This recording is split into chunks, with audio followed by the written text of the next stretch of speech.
एक दिन राजा अरविंद सिंह दरबार में अपने युवराज वीर सिंह के साथ बैठे थे और अचानक राजा ने एक चौंकने वाला फैसला सुनाया।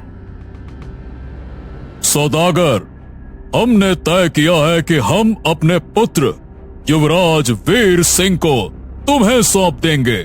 तुम उसे अभी ले जा सकते हो, ले जाओ। सौदागर और दरबार के सभी लोग हैरान रह गए। क्या? आखिर पिताजी आप ऐसा कर क्यों रहे हैं मेरे साथ? मैं इस पूरे राज्य का होने वाला अगला राजा हूँ। मुझे इस राज्य की देखभाल करनी है, आपके बाद राज्य प्रशासन सब कुछ संभालना है, और आप अपने ही बेटे को सौदागर को सौंप रहे हैं। क्यों? आप मेरे साथ ऐसा क्यों कर रहे हैं? जवाब दीजिए पिताजी, मैं आपसे बात कर रहा हूँ। क्यों? हाँ महाराज, मतलब क्या आप सचमुच अपने पुत्र को मुझे सौंपना चाहते हैं? हमारी तो समझ में नहीं आ रहा महाराज, ऐसा कौन सा कारण है कि आप अपने बेटे राजकुमार को मुझ जैसे एक मामूली से सौदागर को बेच रहे हैं? तो सौदागर, हमने जो निर्णय लिया है वो पूरी तरह से सोच समझ कर लिया है। ये मेरे पुत्र और इस राज्य के भविष्य के लिए आवश्यक है। मैं चाहता हूं कि युवराज वीर सिंह जीवन के वास्तविक अनुभव से गुजरें और एक सच्चे शासक के रूप में मिलें। आप मेरे पुत्र को अभी अपने साथ ले जा सकते हैं, ले जाइए। सौदागर राजा के बेटे को अपने साथ लेकर जाता है। कैसे पिता हैं आप? कोई अपने ही पुत्र को इतनी बड़ी सजा कैसे दे सकता है? थोड़ी सी दया तो कर लेते, आखिर वो आपका पुत्र है। क्या आप भूल गए कि उसकी हर खुशी के लिए हमने हमेशा अपने कर्तव्यों से अधिक किया है? महारानी, आप अच्छी तरह से जानती हैं कि हम एक बार कोई भी फैसला कर लेते हैं तो उसके बाद पीछे मुड़कर नहीं देखते, और आप ये भी जानती हैं कि हमने ये फैसला क्यों लिया है। लेकिन महाराज, वो अभी बहुत युवा है, उसे हमारी देखभाल और मार्गदर्शन की जरूरत है। क्या उसे इस तरह दूर भेजना सही होगा? ये निर्णय केवल एक पिता का नहीं बल्कि एक राजा का है। हम चाहते हैं कि वो जीवन के कठिन सबक सीखें ताकि वो एक सच्चा और सक्षम शासक बन सके। हमारे इस फैसले के पीछे जो कारण है उसे आपके और मेरे अलावा और कोई नहीं जानता, और मुझे उम्मीद है महारानी कि एक मां होने के नाते और एक महारानी होने के नाते आप ये समझेंगी, और ये बात हम दोनों तक ही सीमित रहेगी। यदि यही आपकी अंतिम इच्छा है तो मैं इसका सम्मान करती हूँ, लेकिन एक माँ का हृदय ये सहन नहीं कर सकता। कृपया उसे ये सिखाने में थोड़ा समय दें ताकि वो तैयार हो सके। महारानी, समय ही सबसे बड़ा शिक्षक है। यह कठिन है लेकिन आवश्यक भी है। मुझे विश्वास है कि हमारा पुत्र इसे समझेगा और एक दिन अपने फैसलों से हमें गर्वित करेगा। आप निश्चिंत रहिए, हमने जो फैसला लिया है अब हम इस विषय पर और बात नहीं करेंगे। अरे मुखिया जी, आखिरकार महाराज ने अपने ही पुत्र के साथ ऐसा क्यों किया? हमें जवाब चाहिए। बताइए कि आपको कुछ पता है? देखो राजू, मैं समझता हूं कि यह सवाल हर किसी के मन में है। पूरा राज्य ये जानना चाहता है कि महाराज ने ऐसा क्यों किया। हाँ मुखिया जी, हम सब जानना चाहते हैं। अरे राजा साहब ऐसा गलत कैसे कर सकते हैं? लेकिन मुखिया जी एक बात बताइए, जो राजा अपने ही पुत्र के साथ ऐसा कर सकता है वो राज्य के साथ क्या क्या कर सकता है? ये सवाल तो यहाँ हर किसी के मन में है। हाँ राजू, मैं तुम्हारी बात समझता हूँ। हम लोगों का कर्तव्य है कि हम लोग महाराज के इस फैसले के पीछे की सच्चाई जाने। ठीक है, मैं कल ही राजमहल जाता हूँ और पता करता हूँ कि आखिरकार मामला क्या है।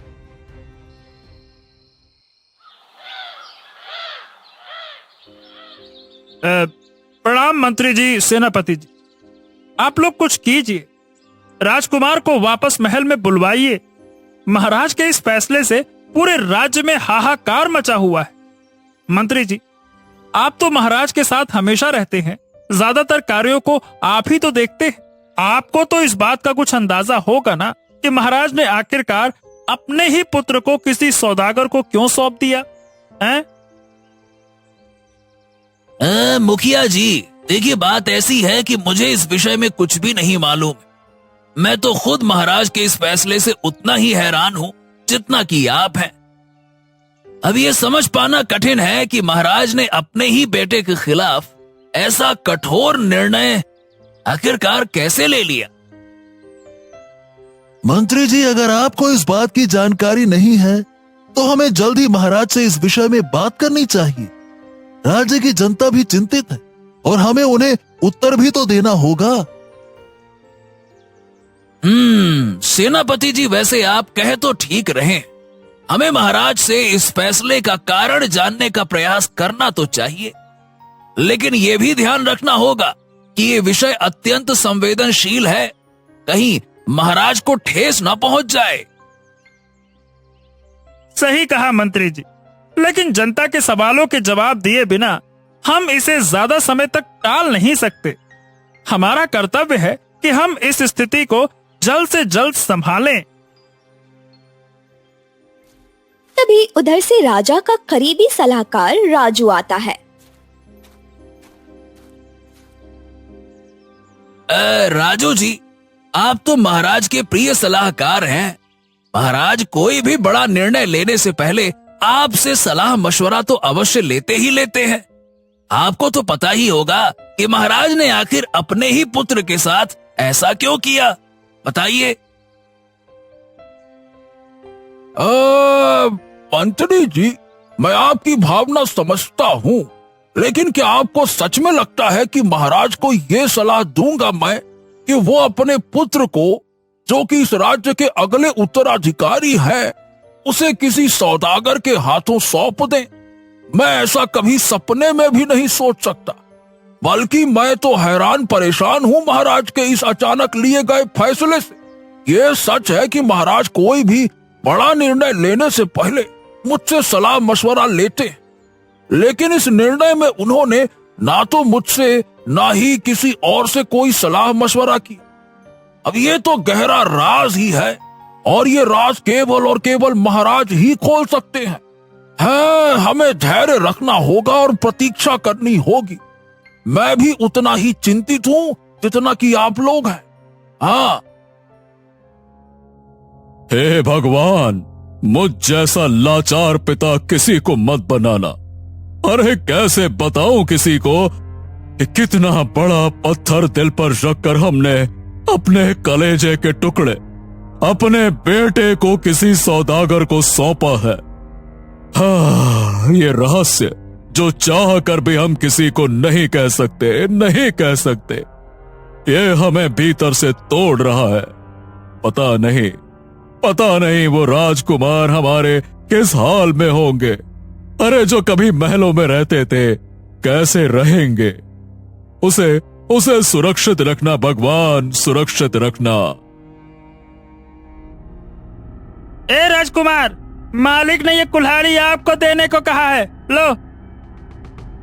पर इसका मैं क्या करूं? ये तुम मुझे क्यों दे रहे हो? आपको भी हम सबके साथ मिलकर इस पेड़ को काटना होगा, और क्या, चलो। ये क्या बकवास कर रहे हो? अरे तुम्हारी इतनी हिम्मत कि तुम हमसे काम करवाओगे, हैं? हाँ, आपको ये काम करना होगा। अरे इन सब के साथ मिलकर आपको भी पेड़ काटना होगा।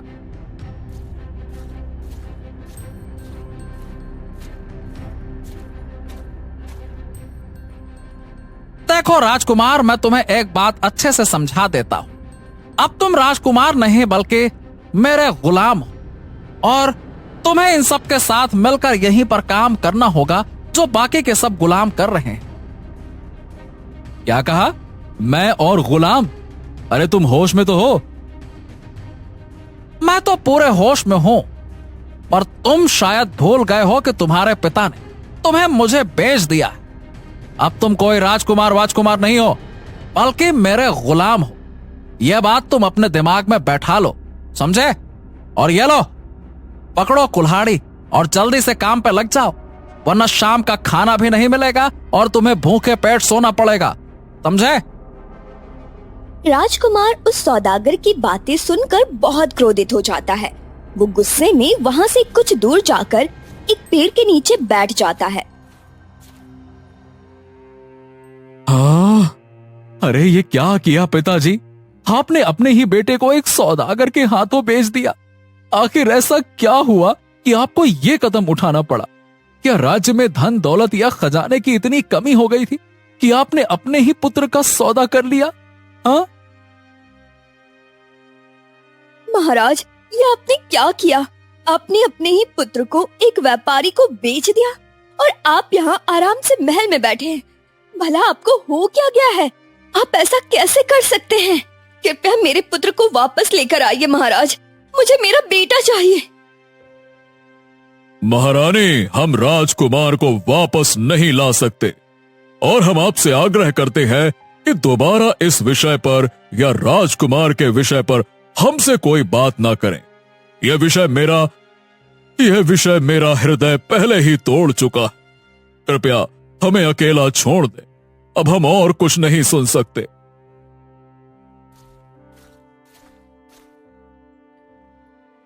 देखो राजकुमार, मैं जो कह रहा हूं वो समझने की कोशिश करो, वरना मुझे आपसे सख्ती से पेश आना पड़ेगा। हाँ, अगर मुझे पता लगाना है कि मुझे पिताजी ने क्यों भेजा, तो मुझे इस सौदागर की बात माननी होगी। ठीक है, बताइए मुझे क्या करना होगा। हम हर चुनौती के लिए तैयार हैं, बताइए। अरे ये राजकुमार को क्या हो गया? अभी तो गुस्से में मेरे खिलाफ खड़ा था और अब मेरा काम करने के लिए तैयार हो गया। हाँ, कहीं ये कोई चाल तो नहीं चल रहा? ऐसा ना हो कि ये मेरे बाकी गुलामों को भड़काकर मेरे गुलामी से भागने की योजना बना ले। मुझे सतर्क रहना होगा। हाँ तो ठीक है राजकुमार, तुम्हें दूसरा काम देता हूं। हर रोज तालाब से पानी ला ताकि सभी गुलामों के लिए भोजन तैयार हो सके, लेकिन हाँ, इसमें कोई ढिलाई और चालाकी नहीं होनी चाहिए, समझ गए ना? हाँ हाँ, बिल्कुल बिल्कुल, जैसी आपकी आज्ञा, मैं वैसा ही करूंगा जो आप कहेंगे। अब राजकुमार भी एक आम मजदूर की तरह ही बनकर रोज तालाब से पानी लेने जाता। अरे ये उल्लू कितना अजीब है और ये तड़प रहा है। ओहो, लगता है इसे गंभीर चोट लगी है। अरे रे, इसका तो खून भी बह रहा है। मुझे इसकी मदद करनी चाहिए। रुक जाओ, मैं जड़ी बूटी लेकर आता हूं।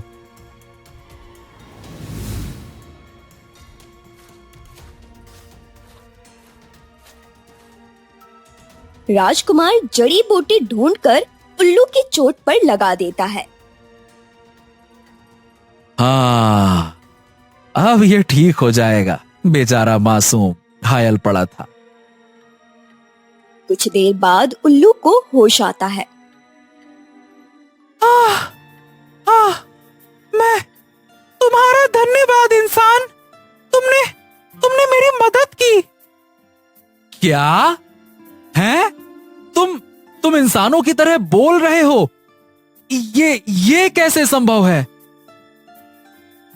हाँ, क्योंकि मैं एक खास उल्लू हूँ। देखो, पहले मैं एक तपस्वी साधु का सेवक था, लेकिन एक दुष्ट तांत्रिक ने मुझसे एक जादुई माला छीन ली जो मेरे गुरु ने मुझे दिया था। उस माला से वो तांत्रिक शक्तियां प्राप्त करना चाहता है और उसने मेरी ताकत छीन ली। अब मुझे वो माला वापस लानी है। सुनो ना, तुम मेरी मदद से उस तांत्रिक को हरा सकते हो और माला वापस ला सकते हो। बताओ, तुम मेरी मदद करोगे ना? बोलो, करोगे ना? बोलो भी। अरे कितना बोलते हो तुम। ठीक है, बताओ वो माला कहाँ है और वो तांत्रिक कहाँ मिलेगा?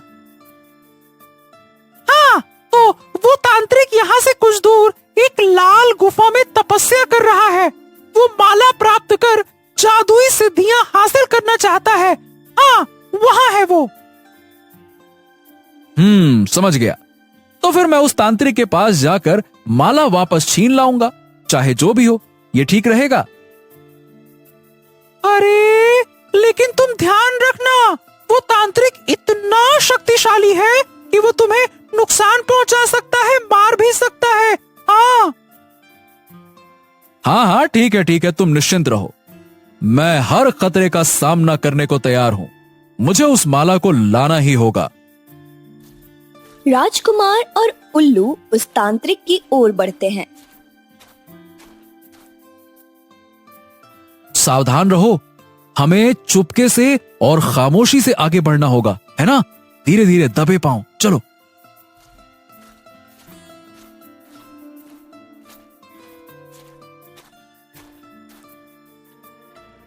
दोनों दबे पांव तांत्रिक के पास पहुंचते हैं और राजकुमार चुपके से माला उठाकर उल्लू के गले में डाल देता है। ये तूने क्या किया नादान लड़के? तुझे इसका परिणाम भुगतना होगा। मेरी शक्तियों के आगे कोई नहीं टिक सकता।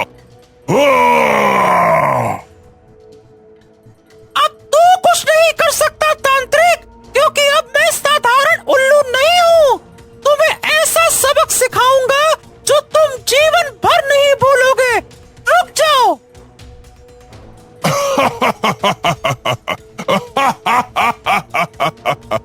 अबे ओ उल्लू, तू मुझे हराएगा? मैं तेरा अंत चुटकियों में कर दूंगा। मेरी तांत्रिक शक्तियां इसे खत्म कर देंगी। तांत्रिक, संभल जाओ। तुमने पहले ही बहुत गलत किया है। अब इसका अंजाम भुगतने के लिए तैयार रहो। तांत्रिक तोते पर प्रहार कर देता है, लेकिन तभी दुष्ट तांत्रिक, अब तेरे कर्मों की तुझे सजा मिलेगी। अधर्म का अंत निश्चित है। तैयार हो जाओ अपनी अंतिम सजा के लिए।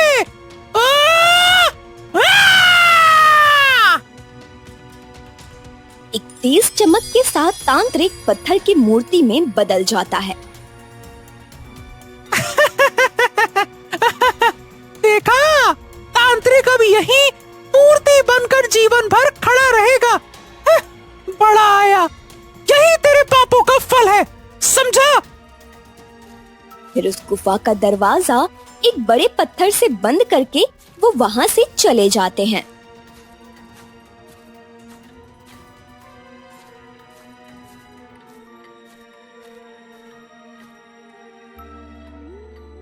ऐ भोले इंसान, तुम्हारा साहस और भलाई वाकई में सराहनीय है, परंतु एक और उपकार की आवश्यकता है। बताओ, क्या तुम मेरी मदद करोगे? अरे ओ उल्लू मेरे मित्र, मैंने जो कुछ भी किया वो मेरी इंसानियत और कर्तव्य था। लेकिन हाँ, अगर तुम्हारी मदद से किसी और का भला हो सकता है तो बताओ, मैं क्या कर सकता हूँ? मैं हर चीज के लिए तैयार हूँ। ये साधु महाराज के गले में जो काला धागा है वो उनके शक्ति स्रोत को रोक रहा है। इसे तुरंत हटाओ, नहीं तो उनका जीवन खतरे में पड़ सकता है। राजकुमार बिना समय गवाए साधु महाराज के गले से काला धागा निकाल देता है। तभी एक प्रकाश फैलता है और साधु के चेहरे पर चमक लौट आती है।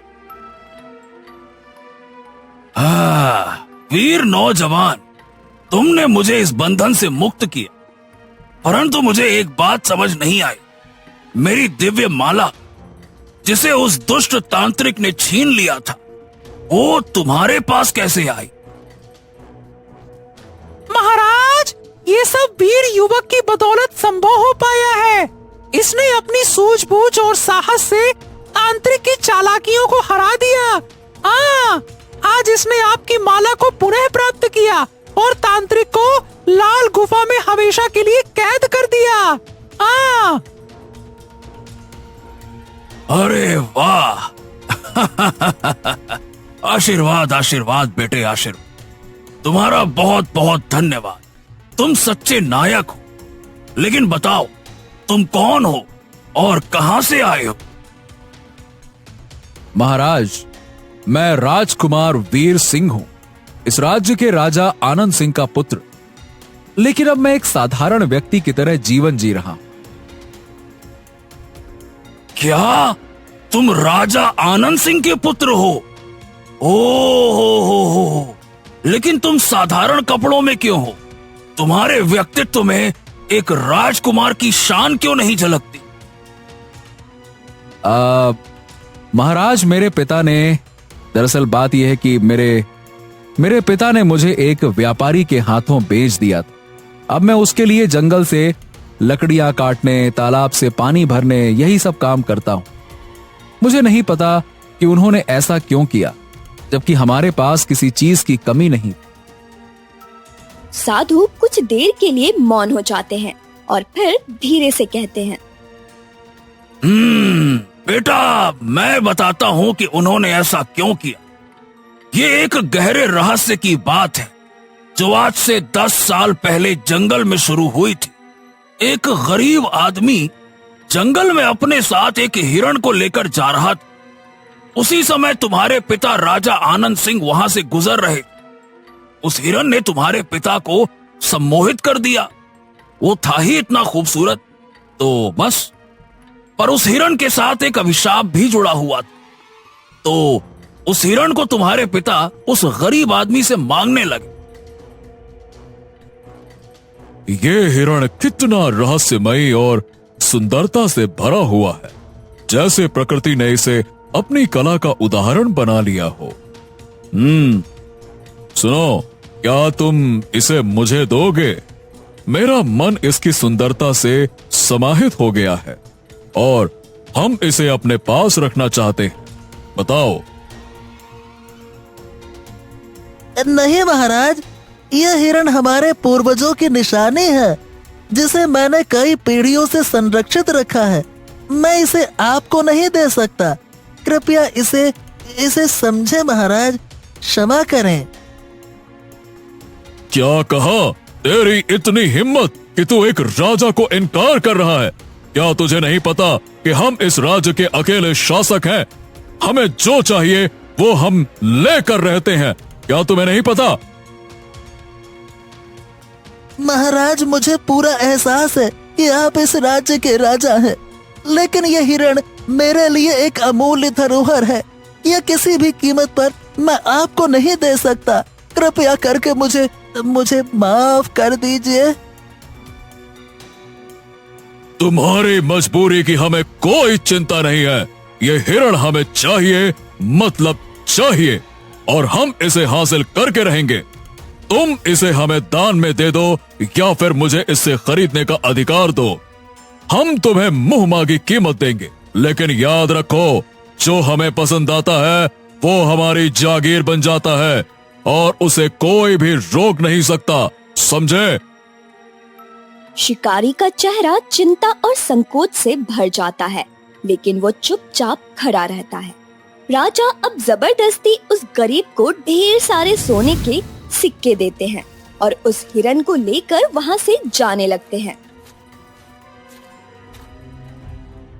हे राजन, तुमने जो किया वो गलत था। वो हिरण उस गरीब के पूर्वजों का अमूल्य धरोहर था और तुमने उससे छीन लिया है। तुम्हें नहीं लगता कि यह गलत है? और तुम्हें यह अधिकार दिया किसने कि तुम किसी से कुछ भी छीन लो? अब मेरी बात ध्यान से सुनो, उसे वापस कर दो, नहीं तो परिणाम बुरा होगा। देखो साधु महाराज, तुम नहीं जानते कि तुम किससे बात कर रहे हो, समझे? ये हिरण अब हमारा है। हमने इसके बदले उस गरीब को बहुत अच्छा धन दे दिया है और तुम क्यों बीच में टांग अड़ा रहे हो? तुम्हारी कोई भी बात हमारी समझ नहीं आ रही है, समझे? तो फिर ठीक है, तुम ये हिरण वापस नहीं करोगे तो याद रखना, तुम्हें भी एक दिन अपनी अनमोल चीज खोनी पड़ेगी और तब तुम्हें समझ में आएगा कि किसी की भावना से बड़ा कुछ नहीं होता। अरे अरे अरे अरे, तुम होते कौन हो हमें आदेश देने वाले? ये हिरण अब हमारी जागीर है और हम इसे वापस नहीं करेंगे, समझे? हाँ, तुमने उस हिरण को जबरदस्ती उससे छीन लिया। अरे ठीक वैसे ही जैसे कि तुमने उस हिरण को छीना है, तुम्हें भी अपने पुत्र को एक दिन खुद से अलग करना पड़ेगा, और जब वो 10 साल का हो जाएगा तब तुम्हें उसे किसी को दान में देना होगा, या फिर उसे बेचकर उसकी जिंदगी का सौदा करना होगा, नहीं तो उसकी मौत एक सांप के काटने से हो जाएगी, समझ गए? ये सब एक बकवास है, ऐसा कुछ नहीं होगा।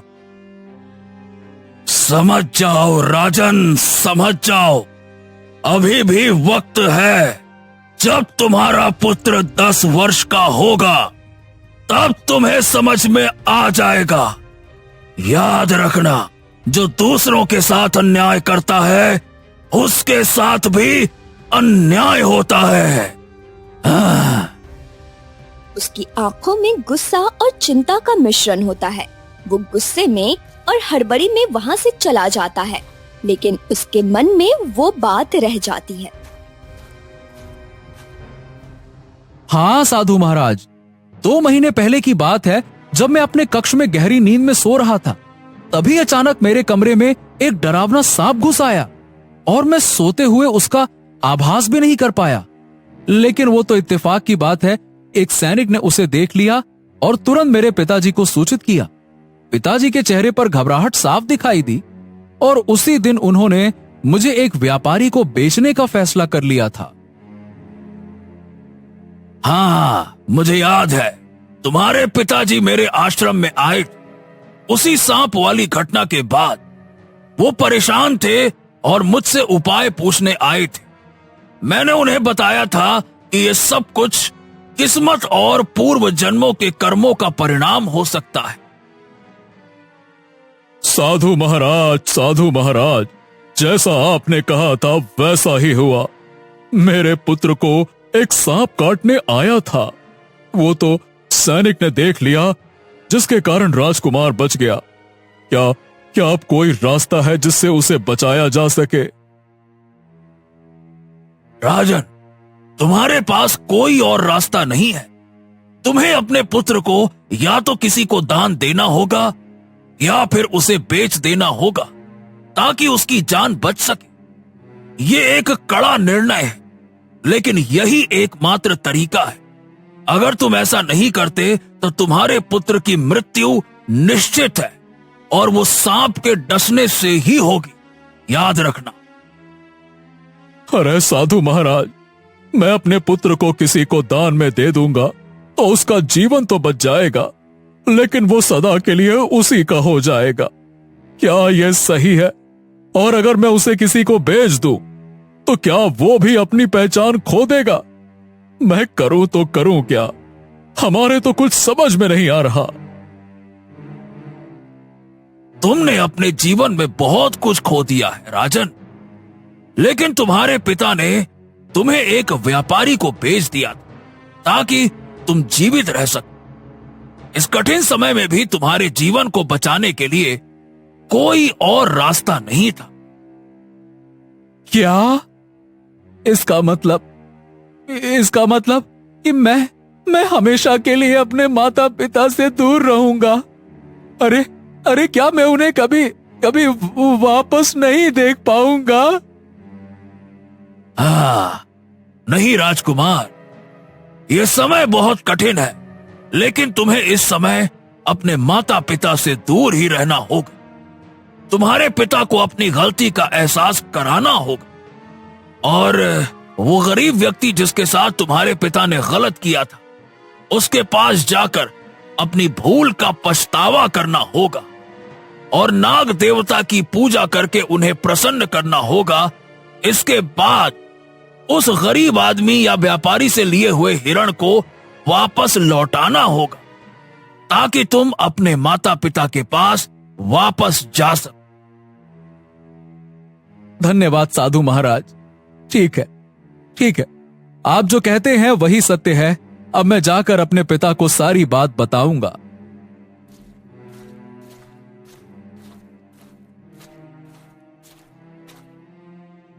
राजकुमार राजा के पास जाता है और साधु महाराज के कई बातों को बता देता है। राजा अपने किए गए निर्णय पर पछताता है और वही करता है जो साधु महाराज ने कहा था।